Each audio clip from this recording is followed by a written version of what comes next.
ನನಗೆ ನಾನು ಮಾಡುವ ಉದ್ಯೋಗದಲ್ಲಿ ಈ ಕೃಷಿಯಲ್ಲಿ ನನಗೆ ಸಂಪೂರ್ಣ ತೃಪ್ತಿ ಇದೆ. ಸೊ ನನಗೆ ಹಾಗಾಗಿ ಯಾವುದು ನಷ್ಟ ಅಂತ ಕಾಣುದಿಲ್ಲ. ಈ ರೀತಿ ಹಾಕಿ ಬೇರು ಅಡಿಗೆ ಹೋಗಿ ಅಡಿಕೆ ಮರಕ್ಕೆ ಯಾವುದೇ ತೊಂದರೆಯೂ ಆಗುದಿಲ್ಲ. ತುಂಬಾ ಹಳೆಯದಾದ ಮರ. ಇಲ್ಲಿ ಒಂದು ಕೊಕ್ಕದ ಮರ ಆಲ್ರೆಡಿ ಇದೆ. ಇದು ಮಾಲಿದ್ದಕ್ಕೆ ಹಗ್ಗದ ಮುಖಾಂತರ ಇದನ್ನು ಕಟ್ಟಿ ಇದರಲ್ಲಿ ಕೂಡ ಕೊಕ್ಕೋ ತೆಗಿತಾ ಇದ್ದಾನೆ. ಇದನ್ನು ಕಡಿದು ತೆಗಿಲಿಲ್ಲ, ಇದು ಹಳತ್ತು ಹೋಯ್ತು ಅಂತ. ಕೃಷಿಯನ್ನು ನನ್ನ ಒಂದು ಒಳ್ಳೆಯ ಉದ್ಯೋಗ ಅಂತ ಹೇಳುವ ರೀತಿಯಲ್ಲಿ ನಾನು ತಗೊಂಡು ಹೋಗ್ತಾ ಇದ್ದೇನೆ. As A doctor, as A lawyer, ಅವರೆಲ್ಲ ಹೇಗಿರ್ತಾರೆ ಅವರ ಉದ್ಯೋಗದಲ್ಲಿ, ಬಿಸ್ನೆಸ್ ಮ್ಯಾನ್, ಅದೇ ರೀತಿ ನಾನು ಬೆಳಗ್ಗೆಯಿಂದ ಒಂದು ಟೈಮ್ವರೆಗೆ ನಿಶ್ಚಿತವಾಗಿ ಫೀಲ್ಡಲ್ಲೇ ವರ್ಕ್ ಮಾಡ್ತಾ ಇರ್ತೇನೆ ಅವರೊಡನೆ. ಇವತ್ತಿನ ಕಾಲದಲ್ಲಿ ಹಿರಿಯರು ಮಾಡಿದ್ದನ್ನು ಕಿರಿಯರು ಅನುಭವಿಸುವುದು ಹೌದು, ಆದರೆ ಕಿರಿಯರ ಕೈಗೂ ಹಣ ಬರಬೇಕು ಅಂತ ಆಸೆ ಇರ್ತದೆ. ಈ ಹಣದ ಆಸೆಗೋಸ್ಕರ ಹಿರಿಯರ ಭೂಮಿ ಊರಲ್ಲಿದ್ದರೂ ಅದನ್ನು ಬಿಟ್ಟು ಬೆಂಗಳೂರಿಗೆ ಹೋಗ್ತಾರೆ. ಅನುಭವ ನಮ್ಮಲ್ಲಿದ್ರೆ ಯಾರನ್ನು ಉಳಿಸಿಕೊಳ್ಬಹುದು. ಮತ್ತೇನಂದ್ರೆ ಕೃಷಿಯಲ್ಲಿ we are the boss. 1 kg ಹಸಿ ಕೊಕ್ಕೋವಿನ ಬೆಲೆ 200ರ ಗಡಿ ದಾಟಿದೆ. ಇದೊಂದು ಸಾರ್ವಕಾಲಿಕ ದಾಖಲೆಯೇ ಸರಿ. ಮಾರ್ಕೆಟಿಗೆ ಆದ್ರೂ ಸಹ ಕೊಕ್ಕೋ ಬರ್ತಾ ಇಲ್ಲ. ಹಿಂದಿನಿಂದ ಕೊಕ್ಕೋ ಕೃಷಿ ಮಾಡುವವರ ಹತ್ರ ಈಗ ಕೊಕ್ಕೋವೇ ಇಲ್ಲ. ಅದೇನೇ ಇರಲಿ, ನಾವಿವತ್ತು ರಾಜೇಶ್ ಬೈಕುಂಜೆ ಅವರ ಮನೆಯಲ್ಲಿದ್ದೇವೆ. ಅವರ ತಂದೆ ಕಾಲದಿಂದಲೇ ಕೊಕ್ಕೋ ಕೃಷಿಯಲ್ಲಿ ತೊಡಗಿಸಿಕೊಂಡವರು. ಕೊಕ್ಕೋದ ಸೀಸನ್ನ ಸಮಯದಲ್ಲಿ ಇವರು 1200 kg ವರೆಗೆ ಕೊಕ್ಕೋವನ್ನು ಸರಾಸರಿಯಾಗಿ ಮಾರ್ಕೆಟ್ಗೆ ಹಾಕ್ತಾರೆ. ಇದೊಂದು ವಿಶೇಷವಾದಂತಹ ಸಾಧನೆಯೇ ಸರಿ. ಅವರು ತಮ್ಮ ಅನುಭವಗಳನ್ನು ಕೊಕ್ಕೋ ಗಿಡವನ್ನು ನಡುವಲ್ಲಿಂದ ಮಾರ್ಕೆಟಿಗೆ ಹಾಕುವಲ್ಲಿಯವರೆಗೆ ಸಂಪೂರ್ಣವಾಗಿ ನಮ್ಮಲ್ಲಿ ಹಂಚಿಕೊಂಡಿದ್ದಾರೆ. ಈ ವಿಶೇಷವಾದಂತಹ ವಿಷಯಗಳು ರೈತರವರೆಗೆ ತಲುಪಬೇಕು ಅಂತ ಹೇಳಿ ನಮ್ಮ ಆಶಯ. ನೇರವಾಗಿ ರಾಜೇಶ್ ಶಂಕರ್ ಬಿಜಿ ಅವರನ್ನು ಮಾತನಾಡಿಸಿಕೊಂಡು ಬರುವ ಬನ್ನಿ. ನಿಮಗೆ ಈ ಕೊಕ್ಕೋದ ಬಗ್ಗೆ ಇಷ್ಟು ಇಂಟ್ರೆಸ್ಟ್ ಬರ್ಲಿಕ್ಕೆ ಕಾರಣ ಏನು? ಅಂದ್ರೆ ನನ್ನ ತಂದೆಯವರು ಇದನ್ನು ಫಸ್ಟ್ ಸ್ಟಾರ್ಟ್ ಮಾಡಿ ಈ ತೋಟವನ್ನು ನನಗೆ ಮಾಡಿಕೊಡುವಾಗಲೇ ಈ ತೋಟದಲ್ಲಿ ಇತ್ತು. ಮತ್ತೆ ನಮ್ಮ ಎಲ್ಲ ಕೃಷಿ ಅಭಿವೃದ್ಧಿಗಳಿಗೆ ಒಮ್ಮೆ ಜಾಗ ಮಾಡಿ ಹಣದ ವ್ಯವಸ್ಥೆಗಳಿಗೆಲ್ಲ ಕೊಕ್ಕೋ ನಮಗೊಂದು ಆಪತ್ ಬಾಂಧವನಾಗೆ ತುಂಬಾ ಹಿಗಲು ಕೊಟ್ಟ ಒಂದು ಕೃಷಿಯ ಇದದು. ಹಾಗಾಗಿ ಕೊಕ್ಕೋದ ಮೇಲೆ ಸ್ವಲ್ಪ ಒಲವು ಜಾಸ್ತಿ. ಮತ್ತೆ ವೀಕ್ಲಿ ನಮಗೊಂದು ಹಣ ಬರ್ಲಿಕ್ಕೆ ಒಳ್ಳೆ ಒಂದು ದಾರಿ ಮಾಡಿಕೊಟ್ಟಿದೆ. ಅದು ಅವಾಗ ಇನ್ಕಮ್ ಬರ್ತದೆ, ವೀಕ್ಲಿ ಇನ್ಕಮ್ ಅದು. ಸೊ ಅದರ ಬಗ್ಗೆ ಒಂದು ಸ್ವಲ್ಪ ನಮ್ಮನ್ನು ಕಷ್ಟ ಕಾಲದಲ್ಲಿ ರಕ್ಷಿಸಿದ ಒಂದು ಕೃಷಿ ಅಂತ ಅದರ ಮೇಲೆ ಒಂದು ಸ್ವಲ್ಪ ಪ್ರೀತಿ ಮತ್ತು ಅಭಿಮಾನ ಜಾಸ್ತಿಯಾಗಿ ಆ ಕೃಷಿಯನ್ನು ಕಂಟಿನ್ಯೂ ಮಾಡ್ತಾ ಇದ್ದೇನೆ. ಕೊಕ್ಕೋದಲ್ಲಿ ಕ್ರಿಯೋಲೋ ಮತ್ತು ಫಾರೆಸ್ಟ್ರೋ 2 ವೆರೈಟಿ ಇರುವುದು. ಕ್ರಿಯೋಲೋ ಅಂದ್ರೆ ಕೆಂಪು ಜಾತಿಯದು, ಫಾರೆಸ್ಟ್ರೋ ಅಂದ್ರೆ ಹಸಿರು ಜಾತಿಯದು. ನಮ್ಮ ತೋಟದಲ್ಲಿ ಕ್ರಿಯೋಲೋ ಮತ್ತು ಫಾರೆಸ್ಟ್ರೋ 2 ಸೀಡಿನಿಂದಲೇ ಮಾಡಿದಂತ ಗಿಡಗಳಿವೆ. ತೋಟಕ್ಕೆ ಬೇಕಾದಂತಹ ಸಸಿಗಳನ್ನು ನೀವು ಹೇಗೆ ಮಾಡ್ತೀರಿ? ಅಂದ್ರೆ ನಮ್ಮ ತೋಟದಲ್ಲಿ ಸಾಧಾರಣ ಒಂದು 2000ದಿಂದ ಮೇಲೆ ಕೊಕ್ಕೋ ಗಿಡಗಳಿರ್ಬೋದು. ಅಂದ್ರೆ ಒಳ್ಳೆ ಫಸಲು ಬರುವಂತದ್ದು, ಬಾರದೆ ಇರುವಂತದ್ದು ಅದಲ್ಲಿದೆ. ಈಗ ನಾನು ಏನ್ ಮಾಡ್ತೇವೆ ಅಂದ್ರೆ ಮದರ್ ಪ್ಲಾಂಟ್ ತುಂಬಾ ಒಳ್ಳೆ ಈಲ್ಡಿಂಗಿನ ಗಿಡದಲ್ಲಿ ಅಳಿಲ ಹೀಗೇನಾದ್ರೂ ತಿಂದು ಬಿದ್ದು ಅದಲ್ಲೇ ಹುಟ್ಟಿದಂತಹ ಗಿಡವನ್ನೇ ನೇರವಾಗಿ ನಟ್ಟು ಮಾಡಿದ್ದು ಉಂಟು. ಆಮೇಲೆ ತೊಟ್ಟೆಯಲ್ಲಿ ಒಳ್ಳೆಯ ಈಲ್ಡಿಂಗ್ ಇರುವಂತದ್ದನ್ನು ತೊಟ್ಟೆಯಲ್ಲಿ ಹಾಕಿ ಗಿಡ ಮಾಡಿ ನಟ್ಟು ಆಮೇಲೆ ಕೃಷಿ ಮಾಡುವುದು. ಆ 2 ವಿಧದಲ್ಲಿಯೂ ಮಾಡ್ತೇನೆ. ಒಳ್ಳೆ ಫಸಲು ಬರುವಂತ ಮರದ ಬಿದ್ದು ಹುಟ್ಟಿದ ಗಿಡವನ್ನು ನಟ್ಟು, ಮರ ನಿಮಗೆ ಗೊತ್ತಿರ್ತದೆ, ಮರ ಗೊತ್ತಿರ್ತದೆ ಅದು ತಾಯಿ ಮರದ ಗುಣ ಹೇಗೆ ಅಂತ, ಇದನ್ನು ನೋಡಿಕೊಂಡು ಗಿಡ ಮಾಡಿ ನಟ್ಟು ಮಾಡಿದ್ದು ತುಂಬಾ ಇದೆ. ಸಾಧಾರಣ 1000 ಗಿಡದಲ್ಲಿ 500 ಗಿಡಗಳು ಆ ರೀತಿಯದ್ದೇ ಇರುವುದು. ನನ್ನ ಅಡಿಕೆ ತೋಟದಲ್ಲಿ ಕೊಕ್ಕೋ ಸಸಿ ನೆಡ್ತಿದ್ರೆ ಹೇಗೆ ನೆಡ್ಬೇಕು? ಆ ನಡುವ ವಿಧಾನವನ್ನು ಈಗ ನಾನು ಹೇಳ್ತೇನೆ. 1-1.5 ಫೀಟಿನ ಹೊಂಡ ಮಾಡಿ ತೋರಿಸ್ತಾ ಹೋಗ್ತೇನೆ.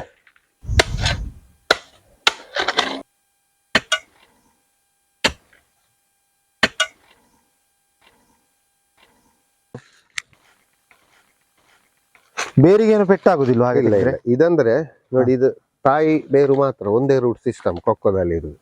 ಇದನ್ನು ಈ ರೀತಿ ಹಾಕಿ ಈ ಹೋಲ್ನೊಳಗೆ ತಾಯಿ ಬೇರನ್ನು ಇಳಿಸಿ ಆಮೇಲೆ ಈ ರೀತಿ ಮಣ್ಣು ಹಾಕಿ ಈ ರೀತಿ ಗಟ್ಟಿ ಮಾಡಿದ್ರೆ ಗಿಡ ಗಟ್ಟಿ ಆಯ್ತು. ಆಮೇಲೆ ಇದರಿಂದಾಗಿ ಬೇರು ಅಡಿಗೆ ಹೋಗಿ ಅಡಿಕೆ ಮರಕ್ಕೆ ಯಾವುದೇ ತೊಂದರೆಯೂ ಆಗುದಿಲ್ಲ. ಅದಕ್ಕೆ ಬೇಕಾಗಿ ಹೋಲ್ ಸಿಸ್ಟಮ್ ಮಾಡಿ ಅದನ್ನು ನೇರವಾಗಿ ಇಳಿಸುದು. ಇನ್ನೀಗ ಪ್ಲಾಸ್ಟಿಕ್ ಚೀಲದಲ್ಲಿ ಕೊಕ್ಕೋ ಸಸಿ ಮಾಡುವಂತಹ ಕ್ರಮವನ್ನು ನಾವು ನೋಡ್ತೇವೆ. ಉತ್ತಮ ಇಳುವರಿ ಕೊಡುವಂತಹ ತಾಯಿ ಮರದಿಂದ ಆಯ್ದ ಕೊಕ್ಕೋ ಇದು. ಇದನ್ನು ಈ ರೀತಿ ಹೊಡೆದು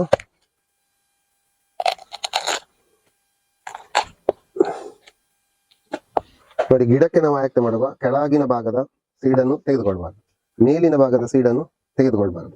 ಮಿಡ್ಲ್ ಪೋರ್ಷನ್ ನಲ್ಲಿ ಇರುವಂತಹ ಬೀಜಗಳನ್ನು ಮಾತ್ರ ಆಯ್ಕೆ ಮಾಡಿಕೊಂಡು ಈ ಚಪ್ಪಟೆ ಇರುವಂತ ಭಾಗವನ್ನು ಈ ರೀತಿ ಮಣ್ಣಲ್ಲಿ ಚಪ್ಪಟೆ ಭಾಗ ಮೇಲಕ್ಕೆ ಬರುವಾಗೆ ನಿಂತು ಸ್ವಲ್ಪ ಮಣ್ಣು ಹಾಕಿ ಈ ರೀತಿ ಮುಚ್ಚಿ, ಇದು ಮಧ್ಯದ್ದೇ ಯಾಕೆ ತೆಗೆಯುವಂತದ್ದು? ಅಂದ್ರೆ ಈ ಭಾಗದಲ್ಲಿ ಸೀಡುಗಳು ತೆಳ್ಳಗಿರ್ತವೆ, ಮೇಲಿನ ಭಾಗದಲ್ಲಿ ಸೀಡುಗಳು ತೆಳ್ಳಗಿರ್ತವೆ, ಬಲಿತಿರುದಿಲ್ಲ. ಬಲಿತಿರ್ತವೆ. ಹಾ. ಬಲಿಯುವುದೆಲ್ಲ ಬಲಿತಿರ್ತದೆ, ಹಾ. ಆದ್ರೆ ಆ ಬೀಜ ಹಾ. ತುಂಬಾ ದೊಡ್ಡದಾಗಿರುವುದು ನಡುಭಾಗದ್ದು ಮಾತ್ರ. ಹ, ಹ, ಹ. ಮೇಲಿನ ಭಾಗದಲ್ಲಿ ಅಂದ್ರೆ ನಾವು ಈ ಅಡಿಕೆಗಾದ್ರೂ ತೆಂಗಿಗಾದ್ರೂ ಸೀಡನ್ನು ಇಡುವಾಗ ತುದಿ ಭಾಗದ್ದು ಮತ್ತು ಕಡೆ ಭಾಗದ್ದು ಇಡದೆ ನಡು ಭಾಗದ್ದು ಮಾತ್ರ ಇಡು. ಅಂದ್ರೆ ಆಹಾರ ಪೂರೈಕೆ ನಡು ಭಾಗಕ್ಕೆ ಹೆಚ್ಚಾಗುದು. ಇದು ಎಲ್ರಿಗೂ ಗೊತ್ತಿರುದಿಲ್ಲ. ಸೊ ಅಲ್ಲಿಯ ಬೀಜಗಳು ತುಂಬಾ ಶಕ್ತಿಯುತವಾಗಿರ್ತವೆ. ಯಾವ ಸಮಯದಲ್ಲಿ ನೆಡುವಂತದ್ದು? ಅಂದ್ರೆ ಜೂನ್ ಜುಲೈ ಬೆಸ್ಟ್ ಟೈಮ್. ಎರಡು ಮಳೆ ಬಿದ್ದ ಮೇಲೆ ನಾವು ಆಗ ಮಾಡಿದಂತ ರೀತಿಯಲ್ಲೇ ಹೊಂಡ ಮಾಡಿ ಆಳಕ್ಕೆ ಒಂದು ತೂತು ಮಾಡಿ ಅದಕ್ಕೆ ತಾಯಿ ಬೇರೆ ಇಳಿಸಿ ಮಣ್ಣು ಹಾಕಿ ನೆಡುವಂತದ್ದು. ನಮ್ಮೊಟ್ಟಿಗೆ ರಾಜೇಶ್ ಶಂಕರ್ ಬೀಜಿ ಅವರ ತಂದೆಯವರಿದ್ದಾರೆ. ನೀವು ಈ ಕೊಕ್ಕೋ ಕೃಷಿಯನ್ನು ಎಷ್ಟು ಸಮಯದಿಂದ ಮಾಡ್ತಾ ಬರ್ತಾ ಇದ್ದೀರಿ? ನಾವು ಕೊಕ್ಕೋ ಕೃಷಿಯನ್ನು 1975ನೇ ಇಸ್ವಿಯಿಂದ ಮಾಡ್ತಾ ಬಂದಿದ್ದೇವೆ. ಅಂದರೆ ಆಗ ವಾರಣಾಸಿ ಬುರಾಯಿ ಭಟ್ರು ಉಪಬೆಳೆ ಮಾಡಬೇಕು, ಕೊಕ್ಕೋ ಕೃಷಿ ಮಾಡಿ ಅಂತ ಪದೇ ಪದೇ ಕೃಷಿಕರಿಗೆ ಹೇಳ್ತಾ ಇದ್ದರು. ನಾನು ಆ ಮಾತನ್ನು ನಂಬಿ 1975ರಲ್ಲಿ ನಮ್ಮ ಗೋಳಿತರ್ಕ ತೋಟದಲ್ಲಿ ಮೊದಲಾಗಿ ಪ್ರಾರಂಭ ಮಾಡಿದ್ದೇವೆ. ಅದು ಉಪಬೆಳೆಯಾಗಿ ವಾರ ವಾರ ಉತ್ಪತ್ತಿಗಳನ್ನು ಕೊಟ್ಟು ನಮ್ಮನ್ನು ಮೇಲೆತ್ತಿದೆ. ಆ ಕಾಲದಲ್ಲೆಲ್ಲ ನೀವು ಈಗ ಎಷ್ಟು ಕೊಕ್ಕುಗಳನ್ನು ಹಾಕ್ತಾ ಇದ್ರಿ? ಆ ಕಾಲದಲ್ಲಿ ನಾವು ಮೊದಲನೇದಾಗಿ ಆಗ ಕ್ಯಾಂಪ್ಕೋದ ಚಾಕ್ಲೇಟ್ ಫ್ಯಾಕ್ಟರಿ ಆಗಿರಲಿಲ್ಲ. ನಾವು ಕ್ಯಾಡ್ಬರಿಯವರು ನಮ್ಮ ಮನೆ ಬಾಗಿಲಿಗೆ ಬಂದು ಕೇವಲ 2 ಕಿಲೋವಿಂದ ಆಗ 200-300 kg ಆಗಲೇ ನಾವು ಕೊಡ್ತಿದ್ದೆವು. ಈಗ ನಿಮ್ಮ ತೋಟದಲ್ಲಿ ಎಷ್ಟು ಹಳೆಯ ಮರಗಳನ್ನು ನಾವು ನೋಡ್ಬೋದು? ಅಂದ್ರೆ ನಾವು ಈ ಮಾಣಿಲ ಈ ಜಾಗವನ್ನು ನಾವು 89-90ಯಲ್ಲಿ ಪರ್ಚೇಸ್ ಮಾಡಿದ್ದು. ಪರ್ಚೇಸ್ ಮಾಡುವಾಗಲೇ ಇಲ್ಲಿ ಮರಗಳಿತ್ತು. ಅಂದ್ರೆ ಇದು ಒಂದು ನೋಡಿ, ಈ ಮರ ಇದೊಂದು 35 ವರ್ಷ ಹಳೆಯದು, 35 ವರ್ಷ ಹಳೆಯ ಮರ ಇದು. ಹಾಗಳಿಕೊಂಡು ನೋಡಿ, ಈ ಮರ ಇದು ನಾನೇ ನೆಟ್ಟಂತ 4ನೇ ವರ್ಷದ ಗಿಡ. 4ನೇ ವರ್ಷದ ಗಿಡ. ಹಾಗೆ ನಾನು ಕೊಕ್ಕೋ ಗಿಡವನ್ನು ನನ್ನ ಕೈಯಾರೆ ಇದುವರೆಗೆ ಕಡಿಲಿಲ್ಲ, ನಟ್ಟುಕೊಂಡೇ ಹೋದ್ದಲ್ಲದೆ ಕಡಿಲಿಲ್ಲ. ಒಂದು ಮರ ಹೋಗ್ಬೇಕಿದ್ರೆ ಕಡೆಯ ಪಕ್ಷ 4 ಗಿಡ ಆದ್ರೂ ನಡ್ತೇನೆ. ಅದು ನನ್ನ ತೀಯೆ. ಒಂದು ಹೋದ್ರೆ 4 ಆದ್ರೂ ನಡಬೇಕು ಅಂತ. ಹಾಗೆ 1 ವರ್ಷದ ಗಿಡದಿಂದ 40 ವರ್ಷ ಪ್ರಾಯದ ಗಿಡದವರೆಗೂ ಇದೆ. ಸುಮಾರು ಈಗ ಎಷ್ಟು ಗಿಡ ಇರ್ಬೋದು ನಿಮ್ಮ ತೋಟದಲ್ಲಿ? ಒಂದು 2000ಕ್ಕಿಂತ ಮೇಲೆ ಗಿಡ ಇರ್ಬೋದು ಕೊಕ್ಕೋ. ನೋಡಿ, ಇದು ತುಂಬಾ ಹಳೆಯದಾದ ಮರ. ಇಲ್ಲಿ ಒಂದು ಕೊಕ್ಕದ ಮರ ಆಲ್ರೆಡಿ ಇದೆ. ಇದು ಮಾಲಿದ್ದಕ್ಕೆ ಹಗ್ಗದ ಮುಖಾಂತರ ಇದನ್ನು ಕಟ್ಟಿ ಇದರಲ್ಲಿ ಕೂಡ ಕೊಕ್ಕೋ ತೆಗಿತಾ ಇದ್ದಾನೆ. ಇದನ್ನು ಕಡಿದು ತೆಗಿಲಿಲ್ಲ, ಇದು ಹಳತ್ತು ಹೋಯಿತು ಅಂತ. ಹಾಗೆ ಈ ಮರದಲ್ಲಿಯೂ ಫಸಲು ಬರ್ತದೆ, ಈ ಗಿಡದಲ್ಲಿಯೂ ಬರ್ತದೆ. ತೋಟದಲ್ಲಿ ಗಿಡ ಹಾಕುವಾಗ ಎಷ್ಟು ಅಂತರದಲ್ಲಿ ಹಾಕ್ಬೇಕು? ಅಂದ್ರೆ ನೋಡಿ, ನಾನು ನನ್ನ ತೋಟದಲ್ಲಿ 1 ಸಾರಿ 2 ಸಾರಿ ಅಡಿಕೆ ಮರದ ನಡುವಲ್ಲಿ ಹೀಗೆ ಗಿಡ ಹಾಕಿ 1 ಸಾರಿಯನ್ನು ಸಂಪೂರ್ಣ ಬಿಟ್ಟು ಆಮೇಲೆ ಇನ್ನೊಂದು ಸಾರಿಯಲ್ಲಿ ಪುನಃ ಹಾಕಿದ್ದೇನೆ. ಅಂದ್ರೆ ಒಂದು ಗಿಡಗಳಿಂದ ಒಂದು ಗಿಡಗಳಿಗೆ ಒಂದು 15 ಫೀಟ್ ಅಂತರದಲ್ಲಿ ಒಂದು ಅಡಿಕೆ ಸಾಲಿನ ಮಧ್ಯದಲ್ಲಿ ಕೊಕ್ಕೋ ಗಿಡ ಹಾಕಿದ್ದು. 1 ಸಾರಿ ಹಾಕಿದ್ದೇನೆ, 1 ಸಾರಿ ಕಂಪ್ಲೀಟ್ ಬಿಟ್ಟಿದ್ದೇನೆ, 1 ಸಾರಿ ಪುನಃ ಹಾಕಿದ್ದೇನೆ. ಈ ರೀತಿ ಕೊಕ್ಕೋ ಗಿಡಗಳು ನನ್ನ ತೋಟದಲ್ಲಿ ಉಂಟು. ಯಾಕಂದ್ರೆ ಗಿಡ ನೆಡುವ ಹುಚ್ಚಲ್ಲಿ ಕೆಲವು ಕಡೆಯಲ್ಲಿ ಸ್ವಲ್ಪ ಹತ್ತಿರ ಆಗಿರ್ಲೂಬಹುದು. ಈಗ ಕೆಲವು ಕೃಷಿಕರು ಹೇಳ್ತಾರೆ, ಈ ಅಡಿಕೆ ತೋಟದಲ್ಲಿ ಕೊಕ್ಕೋ ಹಾಕುದು ಬಾರಿ ಉಪದ್ರ ಅಂತ. ಆದ್ರೆ ನಿಮ್ಮ ಅಭಿಪ್ರಾಯ ಏನು? ನನಗೆ ಆ ರೀತಿ ಅನಿಸ್ಲೇ ಇಲ್ಲ. ಯಾಕಂದ್ರೆ ನೋಡಿ, ನಮ್ಮ ಸಂಸಾರ ಶುರುವಿಗೆ ನಾವು ಒಬ್ಬರೇ ಇರುವುದು, ಆಮೇಲೆ ಮದುವೆ ಆಗ್ತದೆ, ಮಕ್ಕಳಾಗ್ತದೆ, ಆಮೇಲೆ ನಾವು ತಾತ ಅಜ್ಜಿ ಎಲ್ಲ ನಾವು ಆಗ್ತಾ ಹೋಗ್ತೇವೆ. ಒಬ್ಬರು ಇರುವಂತ ನಾವು ನಮ್ಮ ಕೊನೆಯ ಕಾಲಕ್ಕೆ ಆಗುವಾಗ ನಾವು ಕುಟುಂಬದಲ್ಲಿ 10-12 ಜನ ಆಗ್ತದೆ. ನಾವು 12 ಜನರು ಊಟ ಮಾಡುವುದಿಲ್ವಾ? ಯಾರಾದ್ರೂ ಉಪವಾಸ ಇರ್ತಾರ? ಅದೇ ರೀತಿ ಅಡಿಕೆಗೆ ಹಾಕುವ ಎಲ್ಲ ಈಟನ್ನು ಕೊಕ್ಕೋಯಿಗೂ ಹಾಕ್ತೇನೆ. ಉತ್ತಮ ಫಸಲು ಅಡಿಕೆಯಲ್ಲಿಯೂ ತೆಗಿತೇನೆ, ಕೊಕ್ಕೋದಲ್ಲಿಯೂ ತೆಗಿತೇನೆ. ಅದಕ್ಕೆ ಏನು ಹಾಕದೆ, ಅದನ್ನೇನು ಉಪಚಾರ ಮಾಡದೆ ನಾನು ಅದರಿಂದ ಪಡೆಯುವುದಲ್ಲ, ಅದಕ್ಕೂ ಕೊಟ್ಟು ಅದರಿಂದ ಪಡೀತೇನೆ. ಈಗ ಈ ಕೊಕ್ಕೋ ಕೃಷಿಯಲ್ಲಿ ಬರುವಂತಹ ಹಣದಿಂದ ಒಂದು ಮಧ್ಯಮ ವರ್ಗದ ಕುಟುಂಬವನ್ನು ನಿರ್ವಹಿಸಬಹುದಾ? ಅಂದ್ರೆ ನೋಡಿ, ಯಾರಿಗಾದ್ರೂ ನಾನೇ ಸ್ವಲ್ಪ ಕೃಷಿ ಮಾಡ್ತೇನೆ, ಕೆಲಸ ಮಾಡ್ತೇನೆ ಅಂತ ಇರುವವರಿಗೆ, ಮಧ್ಯಮ ವರ್ಗದವರಿಗೂ ಧಾರಾಳ ಮಾಡಿ ಅವರ ಜೀವನ ನಿರ್ವಹಣೆಯ ಖಂಡಿತ ಮಾಡ್ಬೋದು. ಯಾಕಂದ್ರೆ ಎಲ್ಲ ನಾನು ಮಾಡಿಸ್ತೇನೆ, ಕಾರ್ಮಿಕರ ಮುಖಾಂತರವೇ ಆಗ್ಬೇಕು ಅಂತ ಹೇಳುವವರಿಗೆ ಸಾಧ್ಯ ಇಲ್ಲ. ನಾನು ಸ್ವಲ್ಪ ದುಡಿತೇನೆ, ನಾನೇ ಮಾಡ್ತೇನೆ ಅಂತ ಇರುವವರಿಗೆ ಖಂಡಿತ ಜೀವನ ನಿರ್ವಹಣೆ ಮಾಡಬಹುದು. ಈ ಕೊಕ್ಕೋ ಪ್ರೂನಿಂಗ್ ಅಂತ ಹೇಳಿದ್ರೆ ಏನು ಹ್ಮ್. ಮತ್ತು ಯಾವ ಸಮಯದಲ್ಲಿ ಮಾಡುವಂತದ್ದು? ಕೊಕ್ಕೋ ಪ್ರೂನಿಂಗ್ ಅಂದ್ರೆ ಸಾಧಾರಣ ಜೂನ್ ಜುಲೈ ಅಂದ್ರೆ ಮಳೆ ಬಿದ್ದು ಜುಲೈ ಆಗಸ್ಟ್ ಅಲ್ಲೆಲ್ಲ ಮಾಡುವಂತ ಸಮಯ. ಆ ಸಮಯದಲ್ಲಿ ಹೆಚ್ಚು ಮಳೆ ಬಂದ್ರೆ ಕೊಕ್ಕೋ ಈ ಕಾಯಿಗಳು ಕಪ್ಪಾಗುವ ಸಾಧ್ಯತೆಯು ಹೆಚ್ಚು, ಅದು ಕಡಿಮೆ ಆಗ್ತದೆ. ಆಮೇಲೆ ಪ್ರೂನಿಂಗ್ ಅಂದ್ರೆ ನಾವು ನಮ್ಮ ಗಡ್ಡವನ್ನು ತೆಗೆದು ಹೇರ್ ಕಟ್ ಮಾಡಿ ಶೇವ್ ಮಾಡಿ ನಮ್ಮ ಮುಖವನ್ನು ನಾವು ಹೇಗೆ ಇಟ್ಟುಕೊಳ್ತೇವೆ ಅದೇ ರೀತಿ ಮರವನ್ನು ಇಟ್ಟುಕೊಳ್ಳುವಂಥದ್ದೇ ಪ್ರೂನಿಂಗ್. ಅಂದ್ರೆ ನೋಡಿ, ಈಗ ಮಾಡುವಂತ ಸಮಯ ಅಲ್ಲ ಪ್ರೂನಿಂಗ್, ಫ್ಲವರಿಂಗ್ ಇರುವಂತ ಸಮಯ. ಅದರೊಂದು ಈ ದೊಡ್ಡ ಕಾಂಡಗಳಲ್ಲಿ ಬರುವಂತಹ ಚಿಕ್ಕ ಈ ರೀತಿಯ ಗೆಲ್ಲುಗಳನ್ನು ಹರಿತವಾದ ಕತ್ತಿಯಿಂದ ಈ ರೀತಿ ಮಾಡಿ ತೆಗೆಯುವಂಥದ್ದು. ಅಷ್ಟಾಗುವಾಗ ಮಳೆಗಾಲದಲ್ಲಿ ಈ ಜಾಗಕ್ಕೆ ಬಿಸಿಲು ಬೀಳ್ತದೆ. ಈಗ ಬೀಳಬಾರ್ದು, ಈಗ ಮಾಡುವಂತ ಸಮಯ ಅಲ್ಲ. ದೊಡ್ಡ ಕಾಂಡಗಳಕ್ಕೆ ಅಡ್ಡವಾಗಿ ಬಂದಂತಹ ಗೆಲ್ಲುಗಳನ್ನು ಈ ರೀತಿ ಹರಿತ ಕತ್ತಿಯಿಂದ ತೆಗೆಯುವಂಥದ್ದು ಪ್ರೂನಿಂಗ್. ಮರಕ್ಕೆ ಆಕಾರ ಕೊಡುವಂತ ಶೇಪಿಂಗ್. ಕೊಯ್ಯುವಾಗ ಸ್ವಲ್ಪ ತೊಟ್ಟು ಅಲ್ಲಿ ಇಟ್ಟು ಆಮೇಲೆ ಈ ರೀತಿ ಕೊಯ್ಯುವುದು. ಕೊಕ್ಕೋವನ್ನು ಕತ್ತಿಯಲ್ಲಿಯೇ ಕೊಯ್ಯುವುದು ಯಾಕೆ? ಕೈಯಲ್ಲಿ ಕೊಯ್ಬಹುದಲ್ಲ? ಅಂದ್ರೆ ನೋಡಿ, ಕೈಯಲ್ಲಿ ಕೊಯ್ದ್ರೆ ಇದರಲ್ಲಿ ಫ್ಲವರಿಂಗ್ ಆಗುವುದು ಕಾಂಡದಲ್ಲಿ.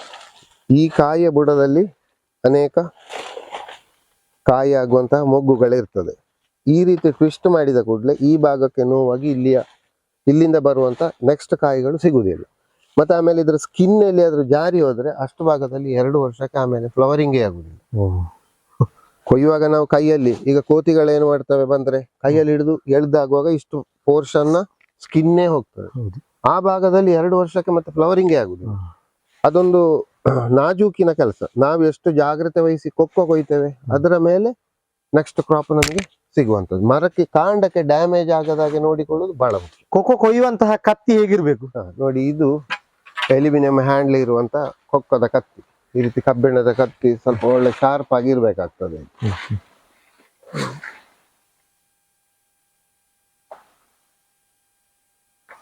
ನೋಡಿ, ಇಲ್ಲಿ ಒಂದು ಈಗ ಹಣ್ಣು ಕೊಕ್ಕೋ ಇದೆ.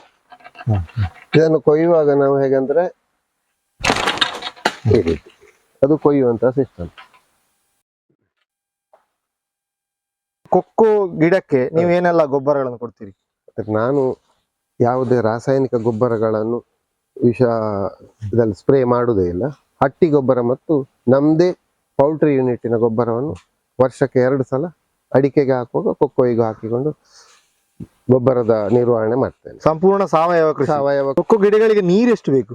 ಅಂದ್ರೆ ಅಡಿಕೆ ತೋಟದಲ್ಲೇ ಇರುವ ಕಾರಣ ನಾನು 4 ದಿವಸಕ್ಕೊಮ್ಮೆ ಸ್ಪ್ರಿಂಕ್ಲರ್ ನೀರಾವರಿ ಕೊಡುವಂಥದ್ದು. ಕೊಕ್ಕೋ ಬೆಳೆಗೆ ಸ್ಪ್ರಿಂಕ್ಲರ್ ನೀರಾವರಿ ಹೆಚ್ಚು ಸೂಕ್ತ. ಯಾಕಂದ್ರೆ ಬೇಸಿಗೆಯಲ್ಲಿ ಕಾಂಡಕ್ಕೆ ನೀರು ಬಿದ್ದು ಒದ್ದೆ ಜಾಸ್ತಿ ಆದ್ರೆ ಅಲ್ಲಿ ಫ್ಲವರಿಂಗ್ ಬರುದು ಜಾಸ್ತಿ. ಈಗ ತುಂತುರು ನೀರಾವರಿ, ಹನಿ ನೀರಾವರಿ ಇರುವಲ್ಲಿ ಸ್ವಲ್ಪ ಬೇಸಿಗೆ ಇಳುವರಿ ಕಡಿಮೆ ಆಗ್ಬಹುದು, ಯಾಕಂದ್ರೆ ಕಾಂಡಕ್ಕೆ ತಂಪಾಗುದಿಲ್ಲ. ಸ್ಪ್ರಿಂಕ್ಲರ್ ನೀರಾವರಿಯಲ್ಲಿ ಕಾಂಡ ಒದ್ದೆ ಆಗುವ ಕಾರಣ ಇಳುವರಿಯೂ ಜಾಸ್ತಿ. ಹಾಗೆ ನಾನು 4 ದಿವಸಕ್ಕೊಮ್ಮೆ 1.5 ಗಂಟೆ ಸ್ಪ್ರಿಂಕ್ಲರ್ ನೀರಾವರಿ ಕೊಡ್ತಾ ಹೋಗ್ತೇನೆ. ಆಮೇಲೆ ಇಡೀ ಕಾಂಡ ಒದ್ದೆ ಆಗ್ತಾ ಬರಬೇಕು ಈ ರೀತಿ. ನೋಡಿ, ಈ ರೀತಿ ಗಿಡದಲ್ಲಿ ಫ್ಲವರಿಂಗ್ ನಿಲ್ಲಬೇಕಿದ್ರೆ ಈ ಭಾಗ ಸಂಪೂರ್ಣ ಒದ್ದೆ ಆಗ್ಬೇಕು. ಈಗ ಸ್ಪ್ರಿಂಕ್ಲರ್ ನೀರಾವರಿಯಲ್ಲಿ ಇದು ಇಡೀ ಒದ್ದೆ ಆಗ್ತದೆ. ಈ ಬೇಸಿಗೆಯಲ್ಲಿ ಬಂದಂತ ಈ ಫ್ಲವರಿಂಗ್ಗಳೆಲ್ಲ ಅದರಿಂದಾಗಿ ನಿಲ್ತದೆ. ಸುಮಾರು ಯಾವ ಸಮಯದಲ್ಲಿ ಫ್ಲವರಿಂಗ್ ಆಗ್ಲಿಕ್ಕೆ ಸ್ಟಾರ್ಟ್ ಆಗ್ತದೆ? ಅಂದ್ರೆ ವರ್ಷದಲ್ಲಿ 3 ಸಲ ಅದರ ಸೀಸನ್ ಇರ್ತದೆ. ಡಿಸೆಂಬರ್, ಜನವರಿ, ಫೆಬ್ರವರಿಯಲ್ಲಿ ಒಮ್ಮೆ, ಆಮೇಲೆ ಜೂನ್, ಜುಲೈ, ಆಗಸ್ಟ್ ಅಲ್ಲಿ ಒಮ್ಮೆ. ಆ ರೀತಿ ಬರ್ತಾ ಇರ್ತದೆ. ಮತ್ತೆ ಎವರೇಜ್ ಈಲ್ಡಿಂಗ್ ನನ್ನ ಈ ವೆರೈಟಿಗಳಲ್ಲಿ ಎವರೇಜ್ ಈಲ್ಡಿಂಗ್ ಬರ್ತಾ ಇರ್ತದೆ. ಕೊಕ್ಕೋ ಬೆಳೆಯುವಂತಹ ವಾತಾವರಣ ಹೇಗಿರ್ಬೇಕು? ಅಂದ್ರೆ ಕೊಕ್ಕೋಯಿಗೆ ಮೇಲು ನೆರಳು ಬೇಕೇ ಬೇಕು. ಈಗ ವಿಶಾಲವಾದ ಏನು ನೆರಳಿಲ್ಲದಂತಹ ಪ್ರದೇಶದಲ್ಲಿ ಕೊಕ್ಕೋ ಮರ ಬೆಳಿಬಹುದು, ಆದರೆ ಇಳುವರಿ ಕಡಿಮೆ. ಇದು ಮೇಲು ನೆರಳು ಇರುವ ಪ್ರದೇಶದಲ್ಲಿ ಇರುವಂತ ಕೊಕ್ಕೋ ಗಿಡ. ಇಷ್ಟು ಫ್ಲವರಿಂಗ್ಗಳು ಈ ರೀತಿ ಕಾಯಿ ಕಚ್ಚಬೇಕಿದ್ರೆ ಇದಕ್ಕೆ ತಂಪು ಹವೆಯೂ ಬೇಕು, ನೆರಳು ಬೇಕು, ಬಿಸಿಲು ಬೇಕು. ಅಂದ್ರೆ ಕಾಫಿ ಆಗಿ ಮೇಲು ನೆರಳು ಇದ್ರೆ ಮಾತ್ರ ಈ ರೀತಿ. ಒಂದು ತೋಟದಲ್ಲಿ ಖಾಲಿ ಈಗ ಕೊಕ್ಕೋವನ್ನೇ ಹಾಕಿದ್ರೆ ಆಗ್ಲಿಕ್ಕಿಲ್ಲ, ಎಡೆಬೆಳೆಯಾಗಿ ಹಾಕ್ಬೇಕು. ಎಡೆಬೆಳೆಯಾಗಿ ಇಷ್ಟು ಕೊಕ್ಕೋ ಇರುವ ಕಾರಣ ಇದನ್ನು ಒಂದು ಅಂಗಳಕ್ಕೆ ತರಬೇಕಾದ್ರೆ ತುಂಬಾ ಕೆಲಸ ಉಂಟು. ಈಗ ಕೆಲಸದವರೆಲ್ಲ ಹೇಗೆ ಸಹಕಾರ ಮಾಡ್ತಾರೆ ನಿಮಗೆ? ಇಲ್ಲಾಂದ್ರೆ ನೋಡಿ ಅದೆಲ್ಲ ಇರುವುದು ನಮ್ಮ ಶಬ್ದದಲ್ಲಿ ಮತ್ತು ನಮ್ಮ ನಡವಳಿಕೆಯಲ್ಲಿ. ನಾನು ಯಾವತ್ತು ನನ್ನೊಡನೆ ಇರುವಂತ ನನ್ನ ಸಮೂಹವನ್ನು ನಾನು ಕೆಲಸದವರು ಅಂತ ಹೇಳುವುದೇ ಇಲ್ಲ. ಯಾಕಂದ್ರೆ ಅವರು ನಮ್ಮ ಕೈಯ ಒಂದು ಬೆರಳಂತಲೇ ನಾನು ತಿಳ್ಕೊಂಡು ಅವರಿಗೆ ನಮ್ಮ ಮನೆಯವರು ಅಂತಲೇ ಟ್ರೀಟ್ ಮಾಡುವ. ಮತ್ತೆ ಯಾವುದೇ ಈಗ ಅಂದ್ರೆ ಕೊಕ್ಕೋ ಹೊಡಿತಾ ಇರುವಾಗ ಒಮ್ಮೊಮ್ಮೆ ಓಟಿ ವರ್ಕ್ ಆಗ್ತದೆ, ಅವರಿಗೆ ವೀಕೆಂಡ್ ಸ್ಯಾಲ್ರಿ ಕೊಡುವಾಗ ಸೆಪರೇಟ್ ಆಗಿ ಓಟಿಯೇ ಕೊಡ್ತೇನೆ. ಆಮೇಲೆ ನಾವೆಲ್ಲ ಮನುಷ್ಯರ ಯಾವುದೇ ಇದ್ರೂ ನಮ್ಮೊಡನೆ ಇರುವಂತ ನಮ್ಮ ಸಹೋದ್ಯೋಗಿಗಳನ್ನು ನಾವು ಕೆಳಮಟ್ಟದಲ್ಲಿ ನೋಡುವ ಪ್ರಶ್ನೆ ಇಲ್ಲ. ನಂದು ಮನೆಯ ಮನೆಯ ಸದಸ್ಯರಾಗಿ ಅವರನ್ನು ಟ್ರೀಟ್ ಮಾಡ್ತಾ ಇದ್ದೇನೆ. ನನಗೆ ಅದೊಂದು ಸಮಸ್ಯೆ ಇದುವರೆಗೆ ಆಗ್ಲೇ ಇಲ್ಲ. ಎಷ್ಟು ಕೆಲಸದವರು ಇದ್ದಾರೆ ಈಗ ಡೈಲಿ ಒಂದು 25 ಜನ ಡೈಲಿ ಪರ್ಮನೆಂಟ್ ಲೇಬರ್ಸ್ ಇದ್ದಾರೆ. ಕೆಲಸ ಮಾಡ್ತಾ ಇರುವಾಗ ಅವರೊಡನೆ ಒಟ್ಟಿಗೆ ಸೇರಿಕೊಂಡು ನಾನೇನು ಬಾಸ್ ಅಂತ ಹೇಳುವ ತರದಲ್ಲಿ ಇರುವುದೇ ಇಲ್ಲ. ನಾನು ಅವರೊಟ್ಟಿಗೆ ಅವರಾಗಿ ಒಟ್ಟಿಗೆ ಮಾಡ್ತಾ ಹೋಗ್ತೇನೆ. ಹಾಗಾಗಿ ಅದೊಂದು ಕೊಯ್ಯುವುದು ಮಾಡುವಂಥದ್ದು ಒಂದು ಸಮಸ್ಯೆ ಅಂತ ಆಗಲೇ ಇಲ್ಲ. ಮತ್ತೆ ನಾನು ಕೃಷಿಯನ್ನು ನನ್ನ ಒಂದು ಒಳ್ಳೆಯ ಉದ್ಯೋಗ ಅಂತ ಹೇಳುವ ರೀತಿಯಲ್ಲಿ ನಾನು ತಗೊಂಡು ಹೋಗ್ತಾ ಇದ್ದೇನೆ. As A doctor, as A lawyer, ಅವರೆಲ್ಲ ಹೇಗಿರ್ತಾರೆ ಅವರ ಉದ್ಯೋಗದಲ್ಲಿ, ಬಿಸ್ನೆಸ್ ಮ್ಯಾನ್, ಅದೇ ರೀತಿ ನಾನು ಬೆಳಗ್ಗೆಯಿಂದ ಒಂದು ಟೈಮ್ವರೆಗೆ ನಿಶ್ಚಿತವಾಗಿ ಫೀಲ್ಡಲ್ಲೇ ವರ್ಕ್ ಮಾಡ್ತಾ ಇರ್ತೇನೆ ಅವರೊಡನೆ. ಈಗ ಒಂದು ವೇಳೆ ಕೆಲಸದವ್ರು ರಜೆ ಆದ್ರೂ ಸಹ ನಿಮಗೆ ಮಾಡಿ ಅನುಭವ ಉಂಟು. ನಾನು ಒಬ್ರು ಇಬ್ರು ಯಾರನ್ನಾದ್ರೂ ಮಾಡಿ ಆದ್ರೂ ಕೊಯ್ಯುವುದು ಹೊರುವುದು ಎಲ್ಲ ಮಾಡಿಕೊಂಡು ಹೋಗ್ತಾ ಇರ್ತೇವೆ. ಮತ್ತೆ ನನ್ನ ಸಿಸ್ಟಮ್ ಅಲ್ಲಿ ನನ್ನೊಡನೆ ಇರುವಂತವರು ಎಲ್ಲರೂ ಒಂದೇ ದಿವಸ, ಈಗ ವೀಕೆಂಡ್ ಸಂಡೇ ಎಲ್ಲರೂ ರಜೆ ಮಾಡುದಿಲ್ಲ, ಒಂದು 5-6 ಜನ ಆದ್ರೂ ಬರ್ತಾರೆ, ಅವರಿಗೆ ಮಂಡೇ ರಜೆ ಕೊಡ್ತೇನೆ. ಆ ರೀತಿ ಮೇಂಟೈನ್ ಮಾಡ್ತೇನೆ. ಈ ಕೊಕ್ಕೋ ಕೃಷಿಯಲ್ಲಿ ಮೇನ್ ಆಗಿ ಬಾಧಿಸುವಂತಹ ರೋಗಗಳು ಯಾವುದು ಮತ್ತೆ ಅದನ್ನ ಹೇಗೆ ಉಪಚಾರ ಮಾಡ್ತೀರಿ? ಅಂದ್ರೆ ನಂದು ಸಾವಯವ ಕೃಷಿಯನ್ನೇ ನಾನು ಮಾಡಿಕೊಂಡು ಹೋಗ್ತಾ ಇರುವಂತದ್ದು. ಜೂನ್ ಜುಲೈಯಲ್ಲಿ ಪ್ರೂನಿಂಗ್ ಅನ್ನು ಮಾಡ್ತೇನೆ. ಮತ್ತೆ ಅಡಿಕೆಗೆ ನಾನು ವರ್ಷಕ್ಕೆ ಒಮ್ಮೆಯೇ ಇದುವರೆಗೆ ಬೋರ್ಡೋ ದ್ರಾವಣ ಮಾತ್ರ ಸ್ಪ್ರೇ ಮಾಡುವಂಥದ್ದು. ಬೋರ್ಡೋ ಸ್ಪ್ರೇ ಅಡಿಕೆಗೆ ಮಾಡುವಾಗ ಕೊಕ್ಕೋದ ಮರಕ್ಕೂ ಕೂಡ ಒಟ್ಟಿಗೆ ಸ್ಪ್ರೇ ಮಾಡಿಕೊಂಡು ಬರ್ತೇನೆ. ಮತ್ತೆ ಇನ್ನೊಂದು ರೋಗ ಅಂದ್ರೆ ಮರಗಳು ನೀರು ಸರಿಯಾಗಿ ಹೋಗದೆ, ಡ್ರೈನೇಜ್ ಸಿಸ್ಟಮ್ ಕರೆಕ್ಟ್ ಇಲ್ಲದೆ ಮರಗಳು ಸಾಯುವಂಥದ್ದು ಉಂಟು. ಹಾಗಾಗಿ ಮಳೆಗಾಲದಲ್ಲಿ ಕರೆಕ್ಟ್ ಆಗಿ ಡ್ರೈನೇಜ್ ಸಿಸ್ಟಮ್ ಇದ್ದು ಪ್ರೂನಿಂಗ್ ಮಾಡಿದಂತಹ ತೋಟಗಳಿಗೆ ತುಂಬಾ ಬಾಧೆ ಬರುವುದಿಲ್ಲ. ಅಂತೂ ಬಂದರೂ ಬೋರ್ಡೋ ದ್ರಾವಣ ಮಾತ್ರ ನಾನಂತೂ ಕೊಕ್ಕೋ ಮರಕ್ಕೆ ಕಾಯಿಗೆ ಒಟ್ಟಿಗೆ ಸ್ಪ್ರೇ ಮಾಡ್ತೇನೆ. ಇಷ್ಟೆಲ್ಲ ಸಂಬಳ ಕೊಟ್ಟು ಈ ಕೊಕ್ಕೋ ಕೃಷಿ ಮಾಡಿದ್ರೆ ಲಾಭ ಉಂಟಾ? ಮತ್ತು ಈಗ ಲಾಭ ಇರಲೂಬಹುದು, ಈಗ ಒಳ್ಳೆ ರೇಟ್ ಉಂಟು ಕೊಕ್ಕೋಗೆ. ಆದ್ರೆ ಹಿಂದಿನಿಂದ ನೀವು ಮಾಡಿಕೊಂಡು ಬರ್ತಾ ಇದ್ದೀರಿ, ಇಷ್ಟು ಕನ್ಸಿಸ್ಟೆಂಟ್ ಆಗಿ ಮಾಡ್ಲಿಕ್ಕೆ ಹೇಗೆ ಸಾಧ್ಯವಾಯಿತು? ಅಂದ್ರೆ ನೋಡಿ, ಈಗ ನಾವು ತೋಟದಲ್ಲಿ ದಿವಸ ಅಡಿಕೆ ಹಾಕ್ತೇವೆ. ಅಡಿಕೆ ಹಾಕ್ತಾ ಇರುವಾಗ 5 ಜನ 6 ಜನ ಅಡಿಕೆ ಹಾಕ್ತಾ ಇದ್ದಾರೆ. ನಾನು ಅವರೊಡನೆ ಕೊಕ್ಕೋ ಕತ್ತಿ ಹಿಡ್ಕೊಂಡು ಕೊಯ್ದುಕೊಂಡು ಒಬ್ಬರನ್ನಿಬ್ಬರನ್ನು ಕೊಯ್ಯಿಸಿಕೊಂಡು ಆ ರೀತಿ ಅದನ್ನು, ಈಗ ನೋಡಿ ಕೆಲವು ಸಲ ಅಡಿಕೆಗೆ ರೇಟ್ ಇರುವುದಿಲ್ಲ, ನಾವು ಅಡಿಕೆ ಹಾಕ್ಲಿಲ್ವಾ, ಅದೇ ರೀತಿ ಕೊಕ್ಕೋವನ್ನು ತೆಗೆದು ಮತ್ತೆ ವೀಕ್ಲಿ ನನಗೊಂದು ಗುಡ್ ಇನ್ಕಮ್ ಮೊದಲಿನಲ್ಲೇ ಆಗಿಕೊಂಡಿತ್ತು. ನನಗೆ ಅದರಲ್ಲಿ ಆಸಕ್ತಿ ಇರುವ ಕಾರಣ ಅದು ನಷ್ಟ ಅಂತ ಕಾಣಲೇ ಇಲ್ಲ. ಈಗ ನಮ್ಮ ಎದುರು ಇರುವಂತಹ ಇಷ್ಟು ರಾಶಿ ಕೊಕ್ಕೋನು ಹೊಡಿಲಿಕ್ಕೆ ಎಷ್ಟು ಸಮಯ ಬೇಕಾಗ್ತದೆ? ಒಂದು 4 ಜನ ಇನ್ನು ಶನಿವಾರದವರೆಗೆ ಇದು ಪ್ರೋಸೆಸ್ ಆಗ್ತಾ ಇರ್ತದೆ. ಕೊಕ್ಕೋ ಕೊಯ್ತಾ ಇರ್ತೇವೆ, ಇದಕ್ಕೆ ತಂದು ಹಾಕ್ತೇವೆ. 4 ರಿಂದ 5 ಜನ ಹೊಡಿತಾ ಇರ್ತೇವೆ. ಗುರುವಾರ, ಶುಕ್ರವಾರ, ಶನಿವಾರ 3 ದಿವಸ ಅಂತೂ ಹೊಡೆಯುವ ಪ್ರೋಸೆಸ್, ಕೊಯ್ಯುವ ಪ್ರೋಸೆಸ್ ಕಂಟಿನ್ಯೂಸ್ ಆಗಿ ಆಗ್ತಾ ಹೋಗ್ತದೆ. ಕೊಡುವ ನಿರ್ದಿಷ್ಟ ದಿನ ಯಾವುದು ಹಾಗಾದ್ರೆ? ಅಂದ್ರೆ ಗುರುವಾರವೂ ಕೊಡ್ತೇನೆ, ಶುಕ್ರವಾರವೂ ಕೊಡ್ತೇನೆ, ಶನಿವಾರವೂ ಕೊಡ್ತೇನೆ. 3 ದಿವಸವು ತುಂಬಾ ಅಂದ್ರೆ ಈಗ ಒಂದು 2 ಕ್ವಿಂಟಾಲ್ ಎಲ್ಲ ಆಗುವಾಗ ಶುಕ್ರವಾರ ಒಂದೇ ದಿವಸ ಫಿನಿಶ್ ಮಾಡ್ತಾರೆ. ಕೊಕ್ಕೋದಲ್ಲಿ ಈಗ ಇದು ಕೆಂಪು ಬಣ್ಣ ಉಂಟು, ಇದು ಬಿಳಿ ಬಣ್ಣ ಉಂಟು, ಎಂತ ವ್ಯತ್ಯಾಸ? ಅಂದ್ರೆ ನೋಡಿ, ಇದು ಫಾರೆಸ್ಟ್ ಸ್ವಜಾತಿ, ಅದು ಇದು ಕ್ರಿಯಲ್. ನೋಡಿ, ನೀವು ಇದನ್ನು ಟೇಸ್ಟ್ ಮಾಡಿ ನೋಡಿ ಎರಡನ್ನು.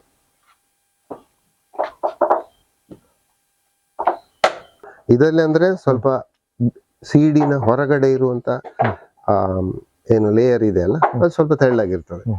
ಇದರಲ್ಲಿ ಸ್ವಲ್ಪ ದಪ್ಪಗೆ ಇರ್ತದೆ. ಸೀಡ್ ಬೆಸ್ಟ್ ಇದುವೆ, ಕ್ರಿಯಲ್ ಅವೇ. ಆದ್ರೆ ಫಾರೆಸ್ಟ್ ಅಧಿಕ ಇಳುವರಿ, ಅದು ಕ್ರಿಯಲ್ ಆಗಿಂತ ಜಾಸ್ತಿ.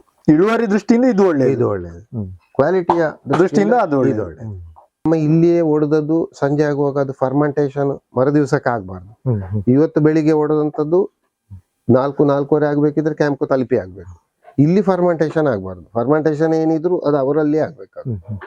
ಈಗ ಹೊಡೆದ್ರೆ ತಕ್ಷಣ ಅದು ಹೋಗ್ಬೇಕು. ಯಾಕಂದ್ರೆ ಗುರುವಾರ ಹೊಡೆದದನ್ನು ಶನಿವಾರವರೆಗೆ ನಾವೇ ಇಟ್ಟುಕೊಳ್ಳುವಾಗಿಲ್ಲ.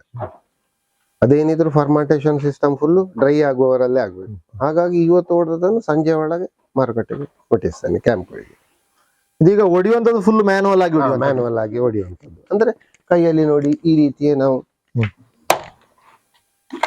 ನಾಲ್ಕು ಹೊಡೆದು ಈ ರೀತಿ ಹೊಡೆಯುವಂಥದ್ದು. ಒಡೆದಂತ ಕೊಕ್ಕೋವನ್ನು ನೀವು ಯಾವ್ದ್ರಲ್ಲಿ ಹಾಕಿ ಕೊಂಡೋಗ್ತೀರಿ? ಇದ್ರ ನೋಡಿ, ಇದು ಒಡೆದಂತ ಸೀಡ್ ಇದು. ಹಾ. ಇದನ್ನು ಈ ರೀತಿ ಡ್ರಮ್ಗಳಿದೆ ನಮ್ಮಲ್ಲಿ. ಈ ಡ್ರಮ್ಗಳಿಗೆ ಫಿಲ್ ಮಾಡಿ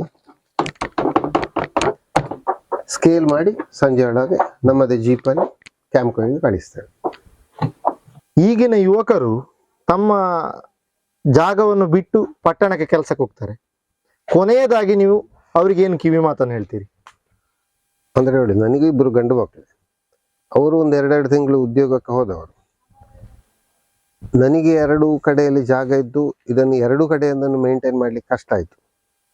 ನಾನು ನನ್ನ ಮಕ್ಕಳನ್ನು ಕೃಷಿಗೆ ಉಳಿಸಿಕೊಂಡದ್ದು ಹೇಗೆ ಅಂದರೆ, ಅಲ್ಲಿ ಬರುವಂತ ಆದಾಯ ವೆಚ್ಚ ಖರ್ಚು ವೆಚ್ಚಗಳನ್ನು ಅವರಿಗೆ ಕೊಟ್ಟು, ನಾವು 3, ನನ್ನ 2 ಮಕ್ಕಳು, ನಾನು 3 ಫ್ರೆಂಡ್ಸ್ ತರ ಇದ್ದುಕೊಂಡು ಹಣದ ವ್ಯವಹಾರವನ್ನು ಅವರೇ ಮಾಡಿಕೊಂಡು ಜವಾಬ್ದಾರಿಗಳನ್ನು ಅಲ್ಲಿ ಅವರಿಗೆ ಕೊಟ್ಟು ಆ ರೀತಿಯ ಕೃಷಿಗೊಳಿಸಿಕೊಂಡದ್ದು.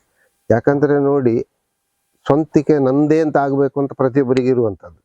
ಇವತ್ತಿನ ಕಾಲದಲ್ಲಿ ಹಿರಿಯರು ಮಾಡಿದ್ದನ್ನು ಕಿರಿಯರು ಅನುಭವಿಸುವುದು ಹೌದು, ಆದರೆ ಕಿರಿಯರ ಕೈಗೂ ಹಣ ಬರಬೇಕು ಅಂತ ಆಸೆ ಇರ್ತದೆ. ಈ ಹಣದ ಆಸೆಗೋಸ್ಕರ ಹಿರಿಯರ ಭೂಮಿ ಊರಲ್ಲಿದ್ದರೂ ಅದನ್ನು ಬಿಟ್ಟು ಬೆಂಗಳೂರಿಗೆ ಹೋಗ್ತಾರೆ. ನನಗೆ ಅದು ಇಷ್ಟ ಇರಲಿಲ್ಲ. ನನ್ನ ಮಕ್ಕಳು ನನ್ನಲ್ಲೇ ಉಳಿಬೇಕು, ಅವರು ಸಂಪಾದನೆ ಮಾಡಬೇಕು, ಹ್ಯಾಪಿಯಾಗಿ ಇರಬೇಕು ಅಂತಲೇ ನಾನು ಆ ರೀತಿ ಹಣದ ವ್ಯವಸ್ಥೆಯನ್ನು ನನ್ನ ಮಕ್ಕಳಿಗೆ ಕೊಟ್ಟು ಸೆಪರೇಟ್ ಆಗಿ ಇದ್ದುಕೊಂಡು ನಾನು ನನ್ನ ಮಕ್ಕಳನ್ನು ಕೃಷಿಗೆ ಉಳಿಸಿಕೊಂಡದ್ದು. ಮತ್ತೆ ಮಾಡುವ ಅವರಿಗೆ ಉತ್ಸಾಹ ಇತ್ತು. ಇವತ್ತು ಮೇಯ್ನ್ ಆಗಿ ಹಿರಿಯರ ಭೂಮಿ ಊರಲ್ಲಿ ಇದ್ರೂ ಅದನ್ನು ಬಿಟ್ಟು ಬೇರೆ ಕಡೆಗೆ ಹೋಗುವಂಥದ್ದು ಹಣಕ್ಕೋಸ್ಕರವೇ. ಆದರೆ ಅದನ್ನು ಯಾರು ಓಪನ್ ಆಗಿ ಹೇಳುವುದಿಲ್ಲ ಅಷ್ಟೇ. ತಂದೆ ಹತ್ರ ಕೇಳಬೇಕಲ್ಲ, ತಾಯಿ ಹತ್ರ ಕೇಳಬೇಕಲ್ಲ ಅಂತ ಹೇಳಿ ಹೋಗುವಂಥದ್ದು. ಅದಕ್ಕೆ ಹಣದ ವ್ಯವಸ್ಥೆ ಸ್ವಲ್ಪ ಆದ್ರೆ, ಈಗ ಒಂದೇ ಕಡೆಯಲ್ಲಿ ಭೂಮಿ ಇರುವುದು, 2 ಮಕ್ಕಳಿದ್ರೆ ಇಬ್ಬರನ್ನು ಕೃಷಿಗೆ ಉಳಿಸಿಕೊಳ್ಬಹುದು. ತಂದೆಗೆ ಒಂದು ಯಾವುದಾದ್ರು ಅಡಿಕೆಯದ್ದು, ಇನ್ನೊಬ್ಬ ಮಗನಿಗೆ ತೆಂಗಿದ್ದು, ಇನ್ನೊಬ್ಬ ಮಗನಿಗೆ ಕೊಕ್ಕೋದು, ನೀನೇ ಮಾಡಿಕ ನೀನೇ ನೋಡಿಕ, ಒಟ್ಟಿಗೆ ಇರ್ಬೋದಲ್ಲ ಅಂತ ಮನೋಭಾವ ನಮ್ಮಲ್ಲಿದ್ರೆ ಯಾರನ್ನು ಉಳಿಸಿಕೊಳ್ಬಹುದು. ಮತ್ತೆ ಏನಂದ್ರೆ, ಕೃಷಿಯಲ್ಲಿ ವಿ ಆರ್ ದ ಬಾಸ್. ನಂದು ಹೇಗಂದ್ರೆ, ಈಗ ನೋಡಿ, ನಾನು 25 ಜನರಿಗೆ ನನ್ನ ಕೈ ಮೇಲೆ ಇದ್ದು ಅವರಿಗೆ ಹಣ ಕೊಡ್ತೇನೆ, ನನ್ನ ಕೈ ಕೆಳಗಿರುವುದಿಲ್ಲ. ಅದೊಂದು ನನ್ನ ಸಿಸ್ಟಮ್. ನನ್ನ ಮಕ್ಕಳಿಗೂ ಆ ಒಂದು ತತ್ವವನ್ನು ಹೇಳಿಕೊಟ್ಟು, ಮತ್ತು ನಮಗೆ ಸಾಂಸಾರಿಕವಾಗಿ ನೋಡಿದ್ರು, ಯಾಕೆ ಸಂಜೆ ಆದರೂ ಒಂದು ಅಪ್ಪ ಮಕ್ಕಳು ತಂದೆ ಅಂತ ಹೇಳಿ ಅವರಿಗೆ ಒಟ್ಟಿಗೆ ಕೂತು ಒಂದು ಊಟ ಮಾಡೋದು, ಇಂಥದ್ದು ಮಾಡಿಕೊಂಡು ಹೋಗುವಂಥದ್ದು. ಈಗ ನೀವು ಪೇಟೆಯಲ್ಲಿದ್ರೆ ಗಂಡ ಮನೆಗೆ ಬರುವಾಗ ಹೆಂಡತಿ ಉದ್ಯೋಗಕ್ಕೆ, ಹೆಂಡತಿ ಬರುವಾಗ ಗಂಡ ಇದು ಉದ್ಯೋಗಕ್ಕೆ, ಈ ರೀತಿ ಆದ್ರೆ ಸಂಸಾರದಲ್ಲಿ ಒಂದು ಬೇಕಲ್ಲ, ಅದು ಸಹ ಜೀವನದೊಟ್ಟಿಗೆ.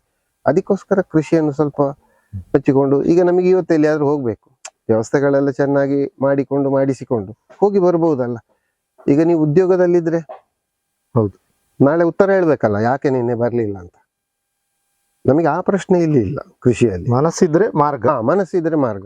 ಈಗ ಇವತ್ತು ಹೋಯ್ತು, ನಾಳೆ ಇವತ್ತು ಮಾಡದಿದ್ದನ್ನು ನಾಳೆ ನಾನು ಡಬಲ್ ಡ್ಯೂಟಿ ಮಾಡಿ ಇಲ್ಲಿ ಮುಗಿಸ್ತೇನೆ ನಂದನ್ನು, ನಾನು ಮಾಡುವ ಕೆಲಸವನ್ನು. ಖಾಲಿ ಬಿಟ್ಟಂತಹ ಭೂಮಿಯಲ್ಲಿ ಕೃಷಿ ಮಾಡಬಹುದು. ಕೃಷಿ ಮಾಡಬಹುದು. ಅಂದ್ರೆ ಮತ್ತೊಂದು ಹೇಗಂದ್ರೆ, ದುಡಿಯುವ ಹುಮ್ಮಸ್ಸು. ಪರ್ಸನಲ್ ಹೇಳೋದಿದ್ರೆ, ನನಗೆ ನಾನು ಮಾಡುವ ಉದ್ಯೋಗದಲ್ಲಿ, ಈ ಕೃಷಿಯಲ್ಲಿ ನನಗೆ ಸಂಪೂರ್ಣ ತೃಪ್ತಿ ಇದೆ. ಸೊ ನನಗೆ ಹಾಗಾಗಿ ಯಾವುದು ನಷ್ಟ ಅಂತ ಕಾಣುವುದಿಲ್ಲ. ಅವರವರು ಮಾಡುವ ಉದ್ಯೋಗದಲ್ಲಿ ಅವರವರಿಗೆ ಸಂಪೂರ್ಣ ತೃಪ್ತಿ ಇದ್ರೆ ಖಂಡಿತ ಯಾವುದೂ ನಷ್ಟ ಅಲ್ಲ. ನನ್ನ ಸಿದ್ಧಾಂತವೇ ಹಾಗೆ. ಕೊಕ್ಕೋದ ಸೀಸನ್ ನಲ್ಲಿ ಇಲ್ಲಿಗೆ ಬಂದ್ರೆ ಈ ದೃಶ್ಯವನ್ನು ನಾವು ನೋಡಬಹುದು. ಮನೆಯವರೆಲ್ಲ ಸೇರಿಕೊಂಡು ಈ ಕೆಲಸವನ್ನು ಮಾಡ್ತಾರೆ. ಇಷ್ಟು ಕೊಕ್ಕೋವನ್ನು ಒಡಿಬೇಕಾದ್ರೆ ಎಲ್ಲರೂ ಸೇರಿದ್ರೆ ಮಾತ್ರ ಸಾಧ್ಯ. ಇವರಿಗೆ ಇದು ಇಡೀ ದಿವಸದ ಒಂದು ಕೆಲಸ. ಸೀಸನ್ ನಲ್ಲಿ ನಿರಂತರವಾಗಿ ಈ ಕೆಲಸ ನಡೀತಾನೆ ಇರ್ತದೆ.